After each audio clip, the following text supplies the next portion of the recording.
High, আমি Emon. Welcome to Emon and family's blog. ব্লগটা শুরু হয়েছিল বুধবার দিন থেকেই। আসলে আমি বুধবার দিন কোনো কারণে ব্লগটা শেয়ার করতে আমি মিস করে গেছিলাম।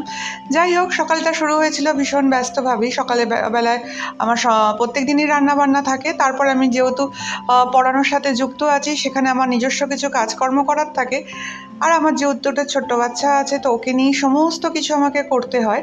তো ওকে নিয়ে আমার কাজ করতে করতেই আমি চলে এলাম রান্নাঘরে। আমি আসলে এখন একটু দই কাতলা বানাচ্ছিলাম। দই কাতলাটা আমার ভীষণভাবে ভালো লাগে, সেজন্য দই কাতলাটা একটু ভালোভাবেই বানানো হচ্ছিল। একটু চিলি ফ্লেক্স দিয়ে দিচ্ছিলাম ওপরে, যাতে সেটা জিনিসটা দেখতেও ভালো হয়, একটু স্পাইসি স্পাইসি ভাবটাও চলে আসে। আসলে কি বলতো, আমরা যারা পার্সোনাল আর প্রফেশনাল দুটো একসাথে সামলানোর চেষ্টা করছি, তাদের কাছে সব কিছুটাই তো মনে হয় বেশ অনেকটা ব্যালেন্স করার ব্যাপার হয়ে যায়। সেই জন্য এক আধ দিন আমরা মিস করে যাই।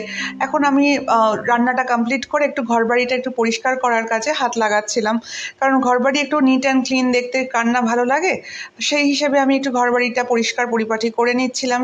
সঙ্গে আমার ছেলেও দেখছিল, আর দেখে দেখে তার প্রশ্ন হচ্ছে, মামা তুমি কি করছো, মামা এটা কি করছো, এনাও এটা ধরো। তো ওই আমার সাথে সারাক্ষণই সব টুকটুক করে করতে থাকে, আমার কাছেই পড়তে থাকে। ও আমার সঙ্গেই সবসময় থাকে। বলতে পারো আমার বেস্ট ফ্রেন্ড। আমি আমার প্রফেশনাল লাইফ সবসময় ওকে নিয়েই ব্যালেন্স করার চেষ্টা করি, কারণ আমার কাছে আমার ছেলে ফার্স্ট প্রায়োরিটির মধ্যে পড়ে। ওর বাইরে আমি কোনো কিছু আছে বলেই মনে করি না। কাজকর্ম সেরে এবার ঠিক করলাম যে এখন ঘড়িতে বাজে 11টার মতো। এখন তো বেলের শরবত বানাবো আমি আর এই যে আমার পুত্র কোথায়, এখানে দুজনে মিলে এখন বসে একটু বেলের শরবত খাবো।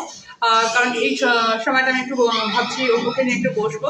ওই একটু বসে বই খাতা নিয়ে বসে। তো এখন তো বেশ সকালে খাওয়া হয়েছে, সেজন্য এখন একটু বসে বানানো হবে। তোমরা কারা কারা বেলের শরবত খেতে পছন্দ করো?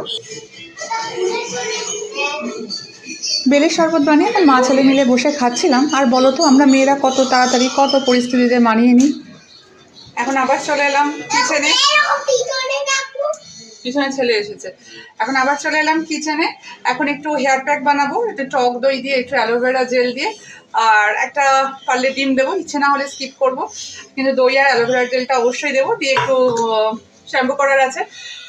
দিনে সারাদিনে যতই কাজকর্ম করো, যাই করো, যত ব্যস্তই থাকো, সেলফ কেয়ারটাও ভীষণ জরুরি, সেটাও অবশ্যই নিয়ে। আগে অনেক ভীষণ ভালো ছিল।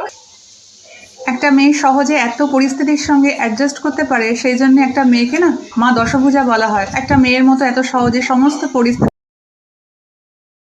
এখন কিচেন থেকে চলে এসেছিলাম বারান্দায়, ওখানে একটু গাছের যত্ন